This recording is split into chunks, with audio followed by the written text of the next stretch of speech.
I watched this video recently, and it really stuck with me. You see these 6 small, agile robots, Yeah. and they're not just, standing there. They're executing this perfectly synchronized front flip, like a dance. The physical control was just mesmerizing. It really was. That physical precision, that mastery of gravity, it's incredible. Now, contrast that with the digital side, the frustration we all feel, right? Yeah. You spend 20 minutes writing this like perfect, complex prompt for an AI video tool, and the model basically ignores 90% of it. Welcome to the deep dive. Today, we're tackling a stack of sources that I think perfectly encapsulate this dual revolution happening in tech right now. We're looking at hardware that seems to defy physics through hyper-efficiency. And at the same time, software that demands we become hyper-efficient just to talk to it. And our mission in this deep dive is to quickly distill what you need to know about this new landscape. We're going to cover the specific physics that forces humanoids to stay short and fast. Then, the essential 7 rules for video prompting that actually work. The staggering reality of AI infrastructure costs, that's the real shocker. And yeah, Disney's ingenious, temperature-aware Olaf robot, it's all connected by a single theme: the ruthless need for efficient resource management. Okay, let's dive straight into the physical world first. Those synchronized Unitree G1 flips, this wasn't one robot doing a slow move in a lab. This was 6 of them, performing a complicated dynamic dance routine, all in perfect sync. It even caught Elon Musk's eye. What's fascinating here is understanding why they succeed where, these larger platforms tend to struggle. Most flashy humanoid demos are single units, they're heavily scripted, and they often struggle with heat and endurance. The Unitree G1 was engineered to be super athletic, but it got there through strategic subtraction, not addition. They are noticeably short, right? Only around, 1.27 to 1.32 meters tall, weighing about 35 kilograms. That short stature isn't a design limitation. It's a fundamental engineering choice. And it's driven entirely by physics and economics. Exactly. The sources make a clear case for this minimum viable robot approach. Shorter robots, it's common sense. They need less material, so that reduces cost. And they can use smaller, less powerful actuators, which are basically the motors that drive movement. And it goes beyond just the hardware cost, there's logistics. The G1 folds down dramatically to just 690 millimeters. That makes shipping, storage, all of that so much cheaper. But I think the real secret weapon, the thing that makes these flips possible, is torque management. That's the critical detail. Shorter limbs mean significantly lower torque demands on the motors. Torque is just force applied over a distance. So if you have a longer arm, the motor has to fight way harder, it demands more power. And when a motor demands less torque, it operates faster, and crucially, it generates way less waste heat. So it's a heat problem masquerading as a physics problem. That low torque lets the robot accelerate quicker, execute those sudden powerful movements, even with pretty modest motors. They can hit peak performance without crossing that thermal red line. And you can't overlook the practical benefits, especially as they move into the real world. A 130-centimeter body is just inherently safer and less threatening around people. It fits into existing workspaces and homes way better than some hulking 6-foot metal frame. And the affordability point is a big one. The hardware is coming out of China at around $16,000. Which, okay, it's still a significant investment, but it is magnitudes cheaper than other humanoids. But I have to ask, is $16,000 truly accessible? Or is it just affordable for a robot? It's a great question.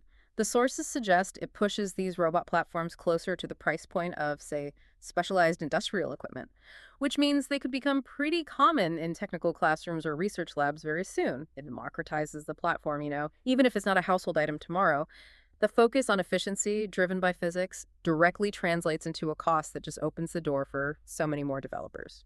So if the G1's efficiency is all about minimizing torque to manage heat and speed, what does that tell us about the future of physical robot design? It tells us the primary goal is rapid, safe movement. It's driven by low-demand actuators, prioritizing efficiency over just trying to imitate human scale. That's a perfect pivot. If managing physical torque makes hardware efficient, we need that same kind of resource efficiency on the software side, because unstructured, wasted input is just as costly. Let's shift to that digital frustration of massive AI models and prompt mastery. Oh, this segment hits home for everyone who uses generative AI. It's that punch your screen moment. You spend all this time crafting a long, detailed prompt for a video tool, only to get something blurry, broken, or it just completely ignores half of your story. I still wrestle with prompt drift myself. You start with this amazing idea, but as the prompt gets longer and more complex, the model just seems to drift off. It loses the plot. It's a universal vulnerability when we're interacting with these systems. Well, the sources reveal the truth here. Most AI video tools are highly sensitive to unstructured input. They often ignore 90% of a long, rambling prompt. This happens because the model's attention mechanism, that's how it weighs the importance of different words, it just gets overwhelmed. It loses the signal and all the noise. So it's not that the AI can't read all the words. It just can't effectively process them when they're in, like, an unstructured word dump. Exactly. The solution isn't some magic words, it's structure. You have to teach the model how to parse your command. Think of it like a recipe versus a random grocery list. A grocery list has all the parts, but a recipe gives the AI the order, the measurements, the method. The newsletter highlighted 7 dead simple prompt styles that work across multiple platforms, like Veo, Sora, Pika, Runway. Can you give us a concrete example of what a structured style looks like? Absolutely. One of the most effective methods is what they call the reporter style. So instead of writing "a dog runs through a park," you structure it. You use that classic who, what, where, when, and why framework. You define the setting where, a foggy autumnal park, the action what, a golden retriever sprints, the style why, shot in 4K cinematic lighting, and the focus who, the specific dog. That makes so much sense. You're giving the AI these explicit categories instead of just hoping it figures out the hierarchy on its own. Another style they mentioned was chain of thought prompting, which is basically telling the model, think step by step. And that's critical for complex tasks. Chain of thought prompting forces the large language model, that's just an AI trained on vast data to generate human-like text to pause. It makes it lay out its logic internally before it gives you the final output. It massively improves accuracy. It's like asking the AI to show its work. And this isn't just about getting a better video. It's about making better use of the limited compute time that AI is dedicating to your request. Wasted input is wasted resources. Precisely. If you're a beginner, the fundamental mistake to correct is thinking that length equals quality. Focus on those structured styles. So the core lesson is to stop throwing unstructured words at the model, and instead focus on using defined structured styles to manage that information load. That's the entire game. Now, connecting this efficiency challenge to the bigger picture, the whole AI ecosystem is shifting so incredibly fast, especially with infrastructure and scale.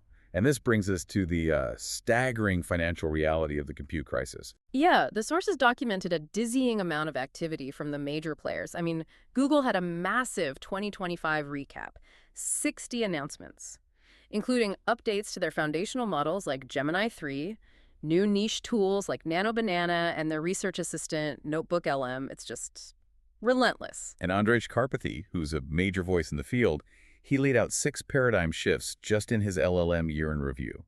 Whether it's the move from pure text to multimodal AI or the focus on agents that can act on their own, the ground is constantly moving. We're even seeing a new focus on quality control. There are now sites popping up that just continuously monitor if major models are getting dumber. They run the same tasks over and over to generate these failure rate charts. Developers are struggling just to keep the existing models stable while they're constantly updating them. Before we hit the cost shocker, we should acknowledge how far the capabilities have come. Qwen just dropped Image Layered, a tool that breaks images into editable layers. It's basically bringing Photoshop-style functionality right into the generative space. That's a huge deal for creatives. And Claude in Chrome is an enormous productivity hack. It lets the LLM, that large language model, actually see, click, type, and navigate directly in your browser. So AI can now truly take on complex, multi-step digital tasks without a human in the middle. But this brings us right back to that central theme of resource management, because these capabilities are not free. The sources flag the staggering resource consumption of OpenAI's new Atlas browser, which handles a lot of these agentic tasks. And here's the shocking detail, the one that really grounds the reality of scaling this tech. The Atlas browser ate 72 gigabytes of RAM with just 4 text documents open. Wait, 72 gigabytes for 4 text documents. A typical browser session might use, what, 2 or 3 gigs? Stops. That number, 72 GB, it feels like the real physical consequence of chasing AGI. It's not just code. It's a tangible multi-billion-dollar heat and power problem. It speaks to the huge overhead required to run these sophisticated models. It's not just standard browser memory. That RAM is likely loaded with the model's context window, various inference streams, all the parameters it needs for agentic action. That memory has to be ready to process new data instantly. Whoa. Wow. Just imagine scaling that 72 GB RAM load to 1 billion daily queries globally. That is an exponential capital expenditure crisis waiting to happen. It fundamentally changes the economic calculation for every startup trying to build on these platforms. It absolutely explains the frantic, massive fundraising we're seeing. OpenAI plans to raise $100 billion at an $830 billion valuation. They need those funds specifically to cover those skyrocketing compute costs and the global infrastructure build-out. The hunger for resources is exponential. It's driven by the sheer size of these models. So the Atlas RAM consumption fundamentally shows us that running these massive models requires enormous compute resources, and the capital required to scale is rising exponentially, threatening the business model itself. Precisely. The cost curve is almost vertical. Now, let's wrap up with the most delightfully weird and clever breakthrough of the year. It brings us back to physical efficiency, but this time in the form of a Disney character, the fully autonomous Olaf robot from Frozen. This is great because Olaf, he violates every single rule of stable robotics. He has a massive top-heavy head, a tiny body, and those famously unstable snowball feet. By all accounts, this thing should be constantly falling over. But he walks, he emotes, he balances flawlessly.